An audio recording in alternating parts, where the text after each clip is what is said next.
অনেক ধন্যবাদ সবাইকে এই শুভেচ্ছা দেওয়ার জন্য। আর যারা এই একটা বৈরী প্রাকৃতিক পরিবেশ তার মধ্যে সকলে উপস্থিত হয়েছে, সেজন্য আপনাদের সবাইকে ধন্যবাদ জানাচ্ছি। আসসালামু আলাইকুম। আজকে আমরা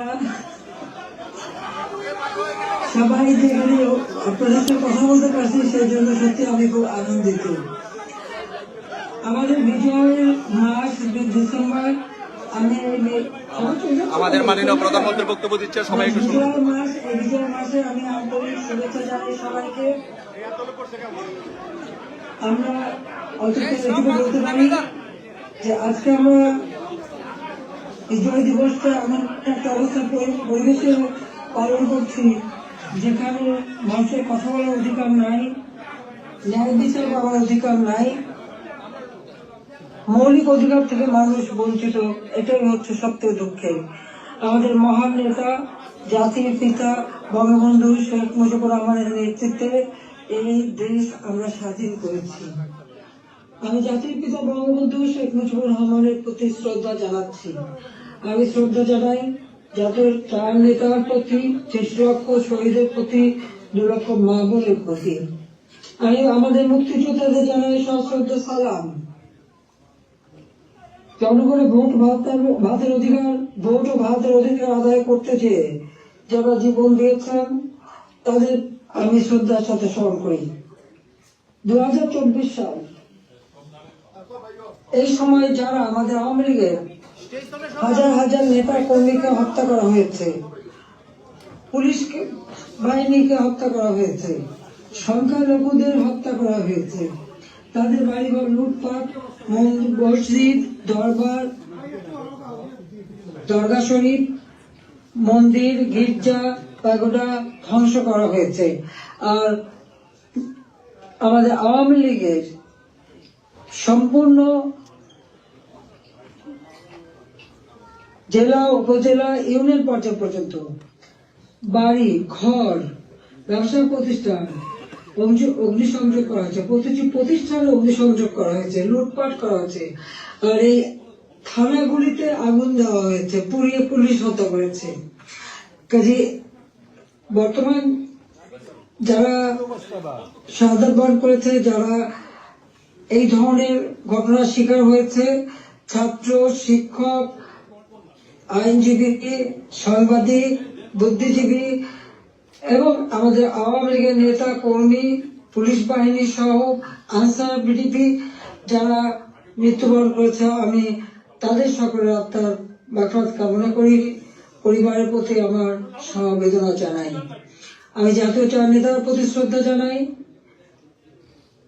15 আগস্ট বাঙালির জীবন একটা কলঙ্কময় অধ্যায়। সেদিন হারিয়েছে আমি আমার বাবা, মা, ভাই সকলকে। আমার মা বেগম ফজিলাতুন্নেসা, আমার 3 ভাই কামাল জামাল রাসেল, কামাল জামানের নগর পরিচয় সুলতানা রুজি, আমার একমাত্র চাচা শেখ আবু নাসের, মুক্তিযোদ্ধা আমাদের শেখ ফজলুল মরি, তার অন্তঃসত্ত্বা স্ত্রী আব্দুর রাউফ সানিয়াবাদ, তার 13 বছর মেয়ে বেবি, 4 বছরের নাতি সুকান্ত, 10 বছরের ছেলে আরিফ, তার ভ্রাতুষ পুত্র ভাগ্নে সহ 15 আগস্টে যারা শাহাদাত বরণ করেছেন, আমি তাদের আত্মার মাগফিরাত কামনা করি। আমার বাবার মিলিটারি সেক্রেটারি ব্রিগেডিয়ার জাবির উদ্দিন এবং পুলিশ অফিসার সিদ্দিকুর রহমানকে আমি শ্রদ্ধা জানাই। আজকে আমি আপনাদের সাথে কথা বলতে চেয়ে বারবার মনে পড়ছে যে বাংলাদেশের প্রতিটি অর্জনের সাথে আমাদের প্রবাসী বাঙালিদের অবদান রয়েছে। সে আগরতলা ষড়যন্ত্র মামলা থেকে জাতির পিতাকে মুক্ত করা থেকে শুরু করে আমাদের মহান মুক্তিযুদ্ধে, এবং সেই 2007 সালে যখন আমাকে দেশে ফিরতে বাধা দিয়েছিল তখনকার সরকার, সে সময়ও আপনাদের সকলের সহযোগিতা পেয়েছি। আজকেও যখন বাংলাদেশ অত্যন্ত একটা কঠিন সময়ের মধ্য দিয়ে যাচ্ছে, একটা ফ্যাসিস্ট সরকারের অধীনে বাংলাদেশের মানুষের মৌলিক অধিকার, বেঁচে থাকার অধিকার সবই হরণ করা হয়েছে। সারা বাংলাদেশ জ্বলছে, প্রতিটি প্রতিষ্ঠান আগুনে পোড়ানো। সেই অবস্থায়ও প্রবাসীরা আজকে নির্যাতিত, নিপীড়িত মানুষের পাশে আছেন। আমি আপনাদের প্রতি কৃতজ্ঞতা জানাই, আন্তরিক ধন্যবাদ জানাই এই চরম দুঃসময় মানুষের পাশে দাঁড়ানোর জন্য। যে বাংলাদেশকে আমরা গড়ে তুলেছিলাম জাতির পিতা স্বপ্নের বাংলাদেশ হিসেবে, ক্ষুধা দারিদ্র্যমুক্ত বাংলাদেশ হিসেবে, অর্থনৈতিকভাবে বাংলাদেশ উন্নত হয়েছিল, কিন্তু আজকে আমরা দেখি যে একে একে সব ধ্বংস করা হয়েছে। আজকে এমন একটা সরকার ক্ষমতায় যাদের হাতে এদেশের 30 লক্ষ মানুষ শহীদ হয়েছে, আমাদের বুদ্ধিজীবীদের হত্যা করা হয়েছে। এই 14 ডিসেম্বর বুদ্ধিজীবী হত্যা দিবস, সেই সময় ওই নিজামী, মুজাহিদ থেকে শুরু করে এরা তো যেমন বিশ্ববিদ্যালয় থেকে শিক্ষক, ইঞ্জিনিয়ার, ডাক্তার সকল বুদ্ধিজীবীদেরকে তুলে নিয়ে যে নির্মমভাবে হত্যা করা হয়। বাংলাদেশকে মেধাশূন্য করার একটা চেষ্টা করা হয়েছিল সেই সময়।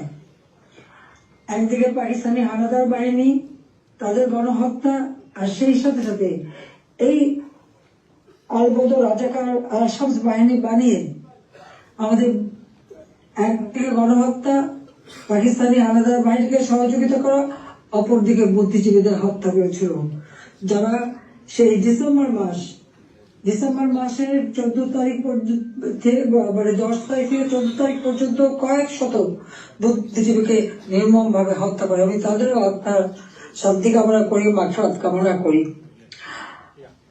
আমরা আওয়ামী লীগ 75 সালের পর 21 বছর পরে আমরা সরকার গঠন করি, জনগণের সেবা করি। 2008-এর নির্বাচনে আমরা জয়ী হই। সেই নির্বাচনে আওয়ামী লীগ এককভাবে 233টা সিট পায়, আর বিএনপি পেয়েছিল মাত্র 30টা সিট।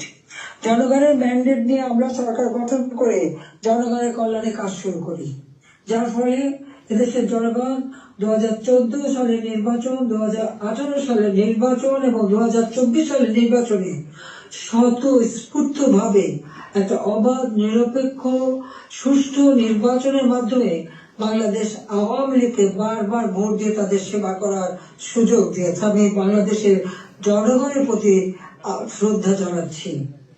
দুর্ভাগ্যের বিষয় হলো 2024-এ সরকার গঠন করার পর আমরা যখন দেশকে এগিয়ে নিয়ে যাচ্ছি, এই বাংলাদেশকে একটা যুদ্ধ বিধ্বস্ত বাংলাদেশ গড়ে তুলে জাতির পিতা বঙ্গবন্ধু শেখ মুজিব উন্নয়ন একটা সম্পূর্ণত দেশ হিসেবে প্রতিষ্ঠা করে দিয়েছিলেন, যেটা আন্তর্জাতিকভাবে স্বীকৃত, জাতিসংঘ কর্তৃক স্বীকৃত ছিল।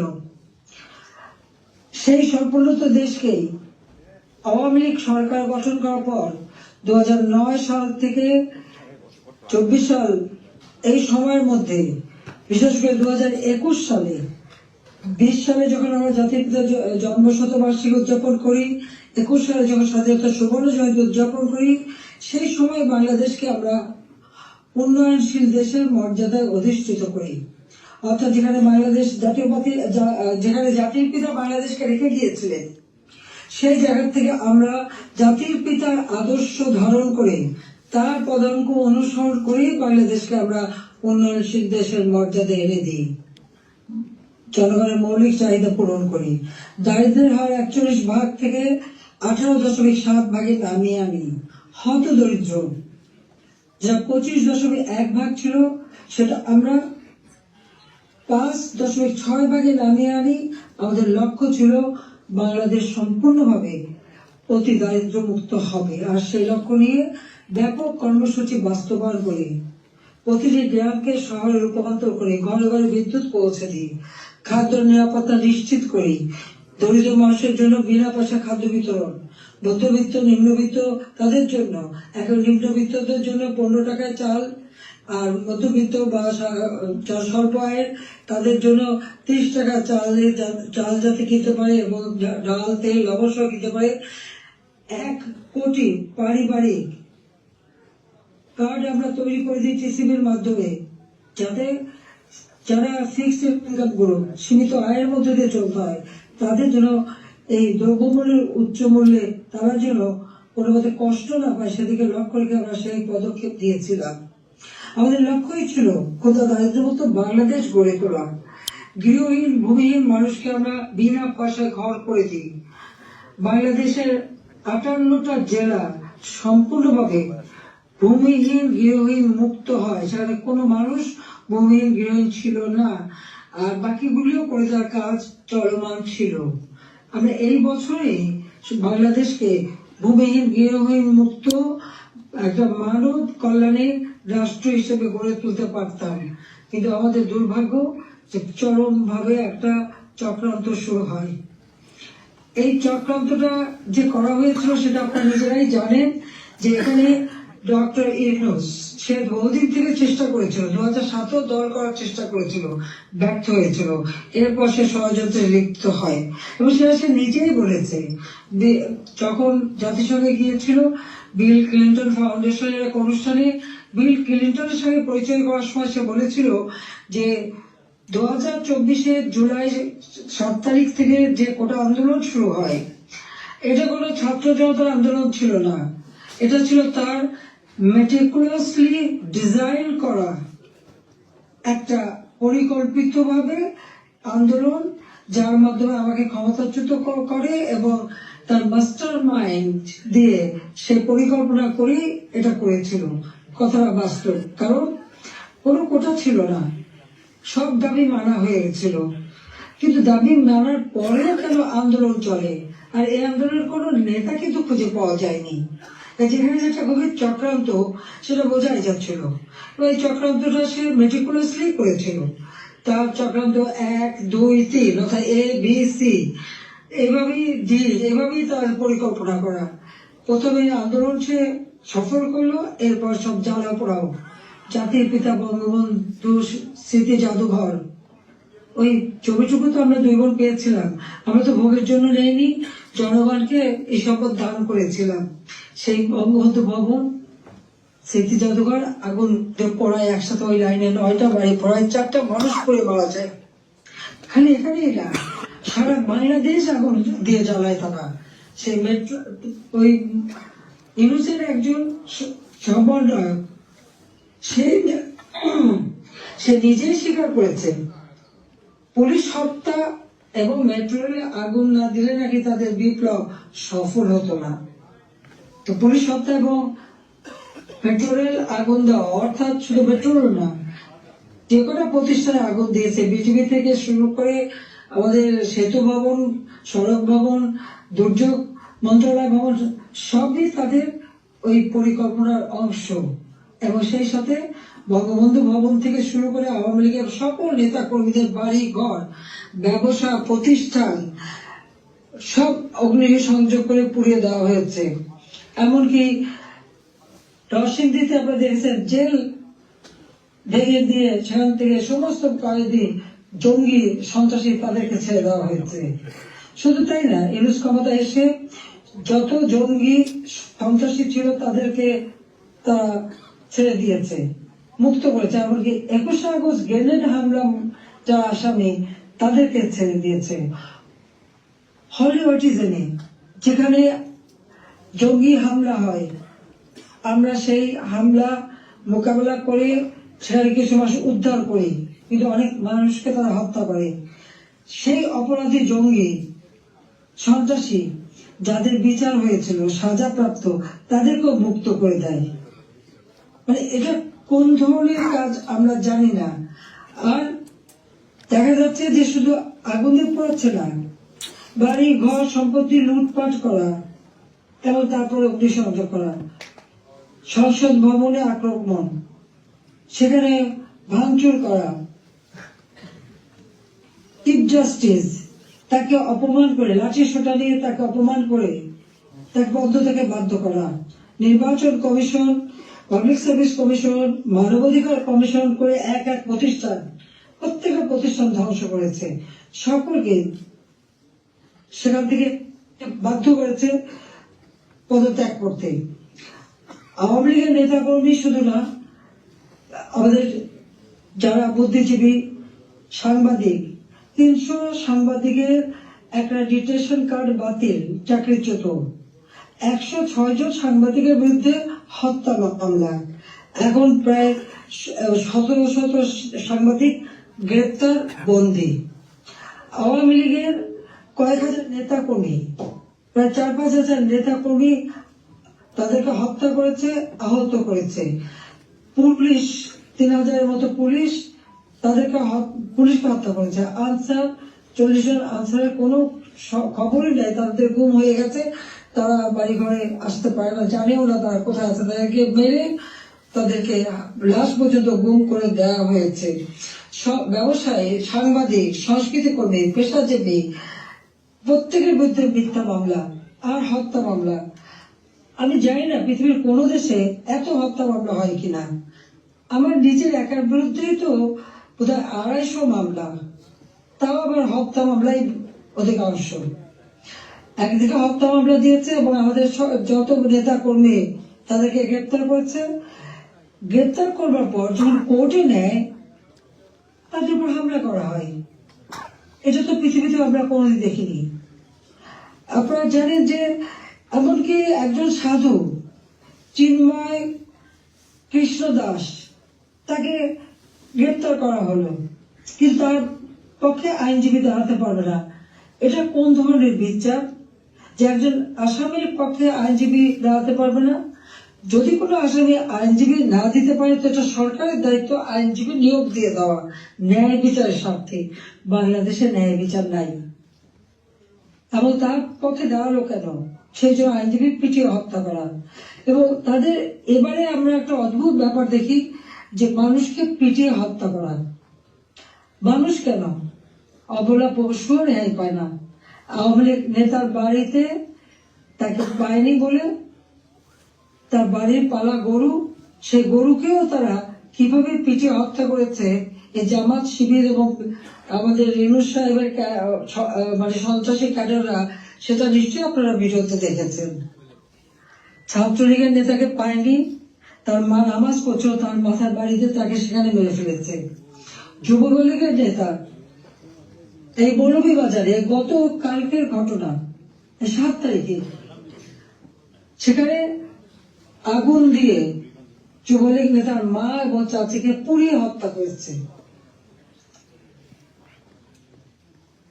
250-র উপর থানা যখন অগ্নিসংযোগ করেছে, লুটপাট করেছে, পুলিশ ভিতরে তাদেরকে পুড়িয়ে মেরেছে, পিটিয়ে মেরেছে।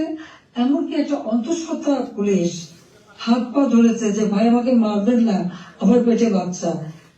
তাদের কথা কান দেয়নি, তাদেরকে পিটিয়ে পিটিয়ে হত্যা করেছে। সরকারি কর্মচারীদের উপর পর্যন্ত নির্যাতন চলছে। কর্মকর্তা কর্মচারীদের হয়রানি, গ্রেপ্তার, মামলা দিয়ে চাকরিচ্যুত অথবা ওএসডি করা হচ্ছে। এটা জানি না রিমান্ডে নিয়ে নির্যাতন করছে। আমাদের আওয়ামী লীগের নেতা থেকে শুরু করে সকলকে রিমান্ডে নেওয়ার পর তাদের উপর অকথ্য অত্যাচার হচ্ছে, নির্যাতন করা হচ্ছে। চরম মানবাধিকার লঙ্ঘন চলছে বাংলাদেশে। চরম একটা ফ্যাসিস্ট সরকার। আমার বিরুদ্ধে কথা বলা হয় আমি নাকি ফ্যাসিস্ট ছিলাম, আমি নাকি স্বৈরাচারী ছিলাম। আমি একটা প্রশ্ন করি, আমার সময় তো সংবাদপত্র, টেলিভিশন, রেডিও, সোশ্যাল মিডিয়া সবই তো সম্পূর্ণ স্বাধীনতা ভোগ করেছে। যার যখন যেরকম আলোচনা করা দরকার করেছে, টক শোতে যত রকমের সমালোচনা করা তারা করেছে। রেডিও, টেলিভিশন, সংবাদপত্র সবই তো স্বাধীন ছিল। এখন তো তারা কোনো নিউজ দিতে পারে না। প্রত্যেক জায়গায় ইউনুস তো নিজেই একটা মাস্টার মাইন্ড খুনি, তার এজেন্ট সব জায়গায় আছে। প্রত্যেক জায়গায় তারা ঠিক করে দেয় কোন সংবাদ যাবে, কোন সংবাদ যাবে না।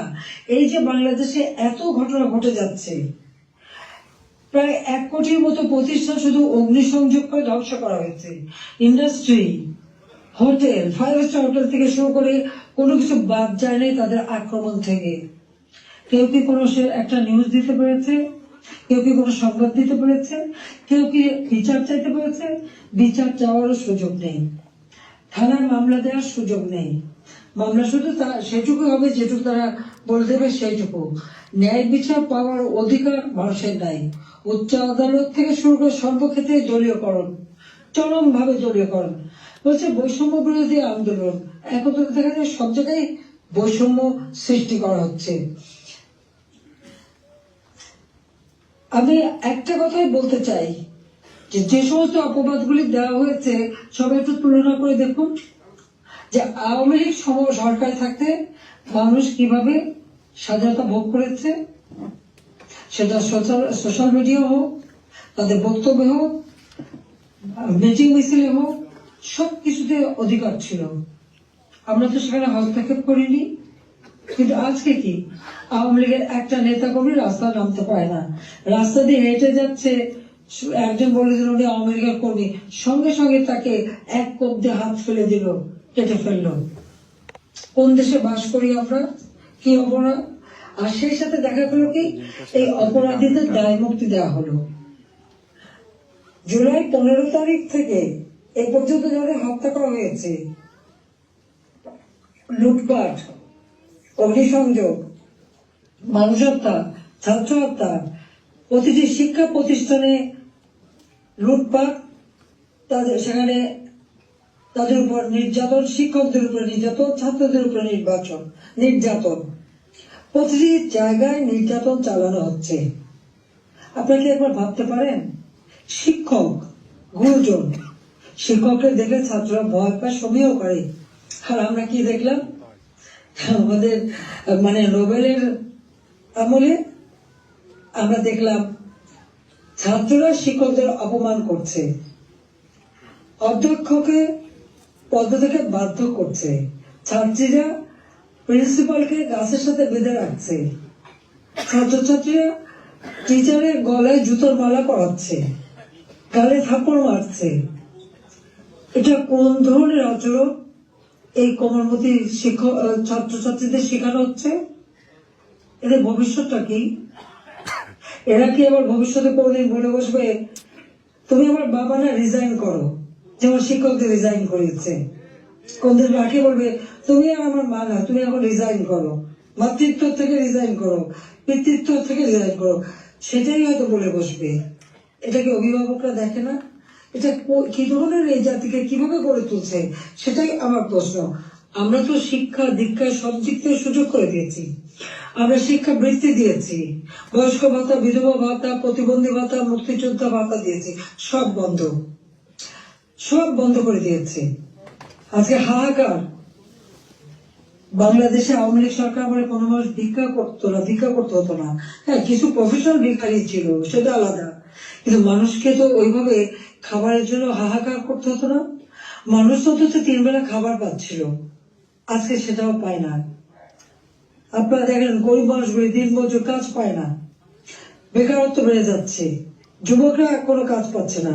আমরা ডিজিটাল বাংলাদেশ করেছি, আমরা ট্রেনিং দিচ্ছি, কম্পিউটার ট্রেনিং এবং ইনকিউবেশন সেন্টার করে দিয়েছি, হাইটেক পার্ক করেছি, বঙ্গবন্ধু স্যাটেলাইট 1 উৎক্ষেপণ করেছি, কর্মসংস্থান গ্রাম পর্যায় পর্যন্ত ওয়াইফাই কানেকশন, ব্রডব্যান্ড কানেকশন আমরা দিয়েছি, মানুষ কাজ করে খেতে পারে, ট্রেনিং দিচ্ছি।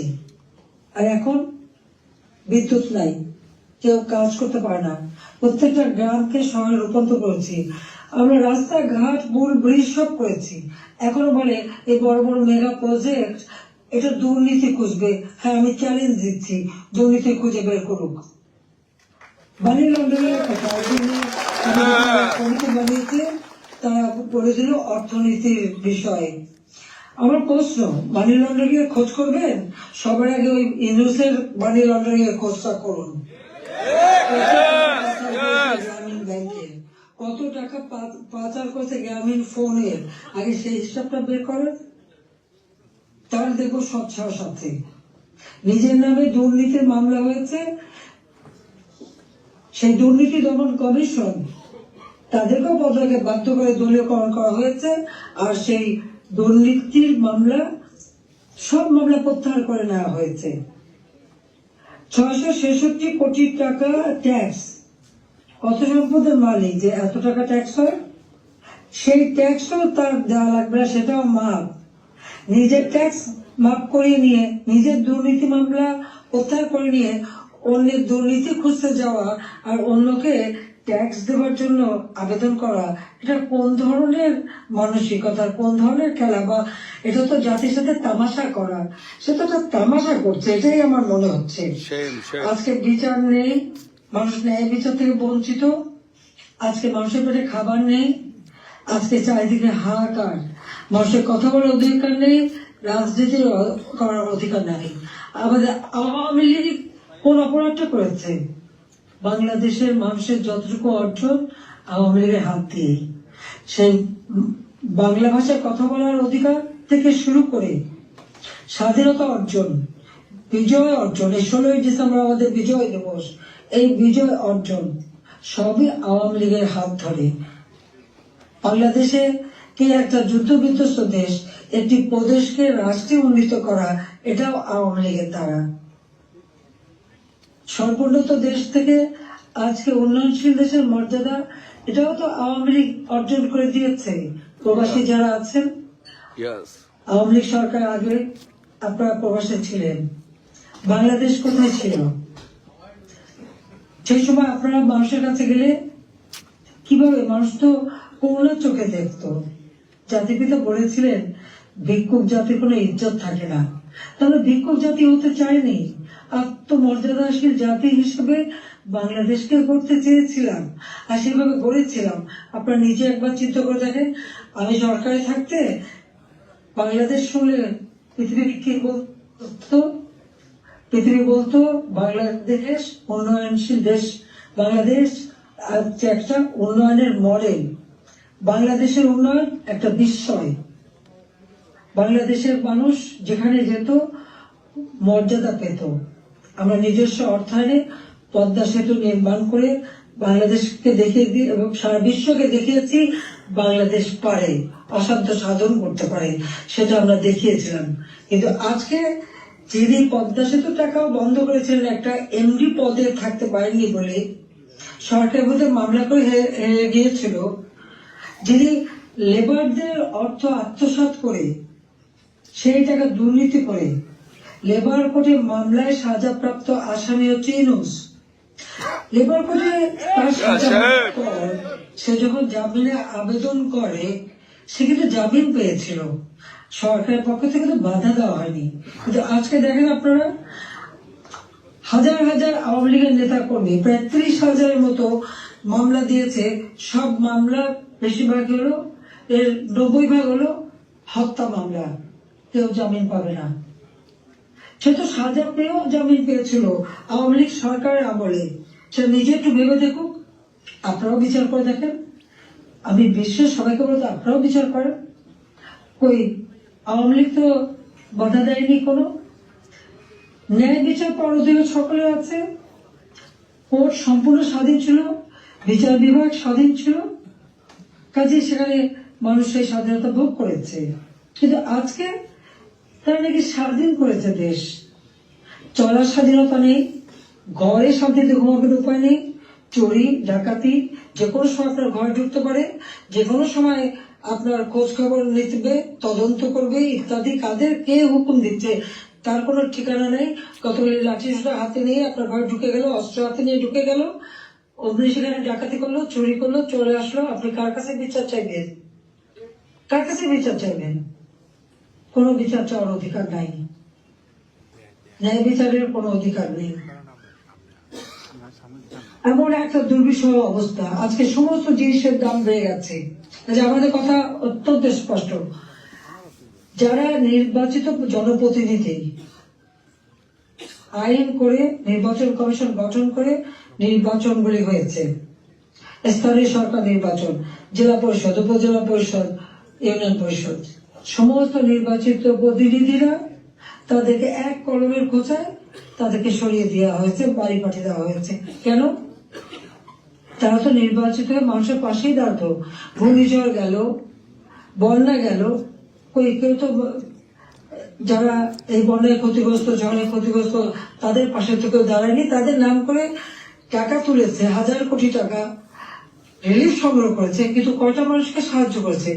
আজকে যদি স্থানীয় সরকারের প্রতিনিধিরা থাকতো, এই জনপ্রতিনিধি তো মানুষের পাশে দাঁড়াতো, কিন্তু সেটা দাঁড়াতে পারেনি। কাজে আমাদের কথা খুব স্পষ্ট, এক কলমের খোঁচায় জনগণের ভোটে নির্বাচিত প্রতিনিধিদের সেই বিদায় দেওয়া, এটা জনগণকে অপমান করা, ভোটারকে অপমান করা, কাজে তাদেরকে আবার স্বস্থানে স্থান করে দিতে হবে। সরকারি শেখ হাসিনার সরকার হত্যা বন্ধ করতে হবে, মামলা থেকে তাদের রেহাই দিতে হবে, চাকরিচ্যুতি করা হলে ওএসডি করা হলে তাদের পুনরায় কাজের ব্যবস্থা করতে হবে। আওয়ামী লীগ সহ সমস্ত রাজনৈতিক নেতা কর্মী, ব্যবসায়ী, সাংবাদিক, সংস্কৃতি কর্মী, পেশাজীবী, শিক্ষক যাদেরকে গ্রেপ্তার করা হয়েছে, মিথ্যা মামলা দেওয়া হয়েছে, সকল মিথ্যা মামলা প্রত্যাহার করতে হবে এবং সকল বন্দীদের মুক্তি দিতে হবে। সেই সাথে সাথে দায় মুক্তি দেওয়া হয়েছে। 15 জুলাইয়ের পর থেকে যারা অপরাধ করেছে তাদেরকে দায় মুক্তি দিয়েছে। এই দায় মুক্তি দিয়ে কিন্তু একটা কাজ করেছে, দায় মুক্তি দেওয়ার অর্থ মানে কি? তার মানে এরা অপরাধী। 15 জুলাই থেকে যে হত্যাকাণ্ড, ছাত্র হত্যা মিছিলে, পুলিশ হত্যা, রাজনৈতিক নেতাকর্মী হত্যা, সাংবাদিক হত্যা, সংস্কৃতি কর্মী হত্যা, যতগুলি হত্যাকাণ্ড ঘটেছে সেই হত্যাকাণ্ডগুলি এবং যতগুলি অগ্নিসংযোগ হয়েছে সেগুলি যারা সংগঠিত করেছে পূর্ণ তদন্ত করে তাদের বিচার করতে হবে। আর এই মিথ্যা মামলাগুলি যাদের বিরুদ্ধে দেওয়া হয়েছে সব মামলা প্রত্যাহার করতে হবে। 15 জুলাই থেকে 8 আগস্ট পর্যন্ত যাদের দায় মুক্তি দেওয়া হয়েছে এই দায় মুক্তি দেওয়ার কোনো অধিকার নেই, তাদের বিচার করতে হবে। কারণ দায় মুক্তি দিয়ে আমাদের মাস্টার মাইন্ড খুনি ইউনূস সাহেব এটাই প্রমাণ করেছে যে এরা সব অপরাধী, এই সমস্ত অপরাধ তারা করেছে। একই সাথে মিছিল করেছে, ক্লোজ রেঞ্জে গুলি করা হয়েছে, মানুষ মারা হয়েছে। আবু সাইদের হত্যাকাণ্ড, মুগ্ধর হত্যাকাণ্ড, সব হত্যাকাণ্ডের জন্য কিন্তু এই মাস্টার মাইন্ডেরই দায়ী। কারণ তারাই এই হত্যাকাণ্ড ঘটিয়েছিল, কারণ লাশ ফেলো সরকার পড়ে যাবে। হ্যাঁ, আমি যদি আরো শক্তি প্রয়োগ করতাম অনেক লাশ পড়তো, আমি সরে আসতাম না। কিন্তু আমি তো লাশের উপরে লাশ ফেলতে চাইনি, আমি তো চাইনি মানুষ আরো জীবন দিক। কারণ আমি তো স্পষ্ট দেখতে পাচ্ছি যে পরিকল্পিতভাবে হত্যা হচ্ছে, পুলিশকে খামাখা দোষারোপ দিচ্ছে, পুলিশকে তো রাবার বুলেট ব্যবহার করছে এবং যখন পুলিশকে মেরে ঝুলানো হয়েছে তখন তারা তাদের জীবন বাঁচাতে চেষ্টা করেছে। এটা কিন্তু একটা ইউনিভার্সাল সিস্টেম, এটা বিশ্বব্যাপী আছে, তাদেরও আত্মরক্ষার সুযোগ আছে। কিন্তু যারা এভাবে পিটিয়ে পিটিয়ে হত্যা করলো, যারা আগুন জ্বালিয়ে দিয়ে পুড়িয়ে হত্যা করলো, তাদের বিচার কেন হবে না? যারা ঘরে ঘরে যে লুটপাট করলো, আগুন দিল, এমপি হোস্টেল, সংসদ ভবন, সেগুলি যারা ভাঙচুর করেছে, প্রত্যেকটা এমপির হোস্টেলের রুম তারা লুটপাট করেছে, তালা ভেঙে ভেঙে। প্রথমে চুরি করেছে, লুটপাট করেছে ছাত্র নামধারী, তারপরে সেখান থেকে পরে পুলিশে দিয়েছে। প্রত্যেকটা বাড়ি বাড়ি যে হামলা, লুটপাট। আমাদের তো কিছুই নেই, গণভবন লুটপাট, আমি তো গণভবন ছেড়ে দিয়ে আসছি। আমরা দেখলাম ইউনূস সাহেব নিজেই তার সমন্বয়কদের নিয়ে চলে গেছেন গণভবনে, কাজে লুটপাটের কিছু ভাগ বটরা নেওয়ার জন্য। উনিও সেই লুটপাট করেছেন। কাজে লুটেরা এখন দেশ লুট করছে। শেয়ার মার্কেটে লক্ষ কোটি টাকা পাচার হয়ে গেল, কোথায় গেল টাকা? ব্যাংকগুলি এক এক করে সব বসে যাচ্ছে। কেন? অর্থনীতিকে এভাবে কেন ধ্বংস করলো? যেখানে মাথা পিছু আয় আমরা বাড়িয়েছিলাম, আমরা আজকে আন্তর্জাতিকভাবে স্বীকৃত যে বাংলাদেশ উন্নত হচ্ছে, 35তম অর্থনীতির দেশ। আমাদের লক্ষ্য ছিল আমরা প্রকৃতপক্ষে 25তম আমরা করে ফেলেছিলাম। আমরা আরো উন্নত করতাম, 26 সালের মধ্যে বাংলাদেশ আরো এগিয়ে যেত। 41 সালের মধ্যে বাংলাদেশকে আমরা একটা আধুনিক স্মার্ট বাংলাদেশ গড়ে তুলব, সেই লক্ষ্য নিয়ে আমরা কাজ করছিলাম। কেন বাংলাদেশকে এই বাংলাদেশের অগ্রযাত্রা ব্যাহত করা হলো, সেই জবাব এই খুনি ইউনূস, ফ্যাসিবাদ, স্বৈরাচার তাকে দিতে হবে, সেই জবাব তাকে দিতে হবে, তার ওই মাস্টার মাইন্ড এবং তার সমন্বয়কদের দিতে হবে, তার উপদেষ্টাদের দিতে হবে। Yes! হাসিনার বিচার করে কি বিচার করবে? আমি তো কি অন্যায় করেছি? গরিবের পেটে ভাত দিয়েছি, এটা অন্যায়? দারিদ্র মুক্ত করেছি, এটা অন্যায়? জনগণকে কথা বলার সুযোগ দিয়েছি, ভোটের অধিকার ফিরিয়ে দিয়েছি, হত্যাকুশ ষড়যন্ত্র রাজনীতি বন্ধ করেছি, এইগুলি আমার অন্যায়? আমার হাত দিয়ে তো কোনো খুন হয়নি, আমি তো মানুষের জীবন দিতে আসিনি, আমি মানুষের জীবন দিয়েছি, জীবন উন্নত করেছি। যারা জীবন নিয়েছে, যারা হত্যাকাণ্ডের সঙ্গে জড়িত, তাদের বিচার হবে। এবং Yes! সংবিধানের ৭ম অনুচ্ছেদে খ অনুযায়ী কেউ যদি অবৈধভাবে ক্ষমতা দখল করে, তার বিচার হয়। Yes! আমাদের জনপ্রতিনিধির কাছে ক্ষমতা হস্তান্তর করতে পারে। আমি তো সেই সুযোগ পাইনি। হ্যাঁ, আমি সরে এসেছিলাম যেন লাশের উপরে লাশ না পড়ে, সেই জন্য। দুর্ভাগ্যের বিষয় যে থামেনি। একদিন ইনশাআল্লাহ সেই দিন আসবে, এই খুনিদের বিচার একদিন বাংলার মাটিতে হবেই হবে। Inshallah! সেটা আমরা করবো। যেমন যুদ্ধ অপরাধীদের বিচার করেছি, 15 আগস্ট হত্যাকারীদের বিচার করেছি। আমি জানি এই যুদ্ধ অপরাধীদের বিচার করেছি বলে আমার বিরুদ্ধে মামলা, এবং আইসিটিতে ওই আন্তর্জাতিক যে ট্রাইব্যুনাল আমরা করেছিলাম যুদ্ধ অপরাধীদের বিচার করতে, আজকে সেই কোর্ট করে সেখানে আমার মামলা হবে, সেখানে আমার বিচার হবে। কেন? সেই সময় যুদ্ধ অপরাধীদের যে ডিফেন্সে ছিল তাকেই করেছে চিফ প্রসিকিউটর এই আইসিটি। আর জামাতের একটা দল হয়েছিল এবি পার্টি, সেই পার্টির যে একজন যে প্রেসিডেন্ট ছিল সে হয়ে গিয়েছে এই আইসিটি চেয়ারম্যান। তো সেখানে ন্যায় বিচার কি করে হবে? আর এটা কিভাবে করে? এটাও তো একটা বিচারের একটা নর্মস, তাতে পড়ে না। কিন্তু গায়ের জোরে সব করবে তারা, কারণ তাদের হাতে অস্ত্র আছে, লাঠি আছে, পেট্রোল বাহিনী আছে, সন্ত্রাস বাহিনী আছে, সেটা দিয়ে তারা এই বিচার করতে চায়। এটাই তারা করবে, এটাই তাদের লক্ষ্য। যাক, আমি অনেক সময় নিলাম, আপনারা ধৈর্য ধরে আমার বক্তব্য শুনেছেন, আমি আপনাদেরকে আন্তরিক ধন্যবাদ জানাই। ইনশাল্লাহ এই বিজয়ের মাস আমাদের, এই অন্ধকার কেটে যাবে, নতুন সূর্য উদিত হবে।